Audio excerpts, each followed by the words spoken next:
The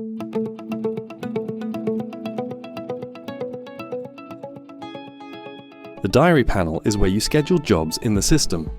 You'll find it at the bottom of the page. Along the top, there's a menu bar packed with useful tools. To help you find specific information, the filter field allows you to search the diary by job, customer, or site name. You can also switch between daily, weekly, and monthly views using the calendar view mode. The date selector jumps to a specific day, and the Today button snaps back to the current date. If you prefer a larger view, the Expand button opens the diary in a full-page format in a new tab. In case you close the diary, simply refresh the page to restore it. Managing your engineers is straightforward with the My Engineers option.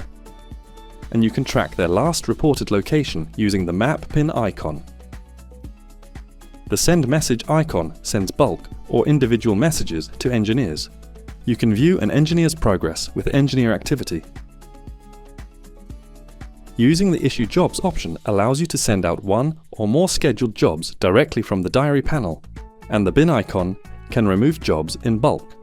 To the right of the diary, you have the cog, which opens the settings to adjust business opening hours, show weekends and holidays, and set drag and drop intervals. And the engineer list is displayed on the left side, while the central calendar window functions as your main workspace. Here, you can easily drag and drop jobs, create notes, and view scheduled activities. To get more information, simply hover over any job block to preview key details. Full task information is also available in the same manner.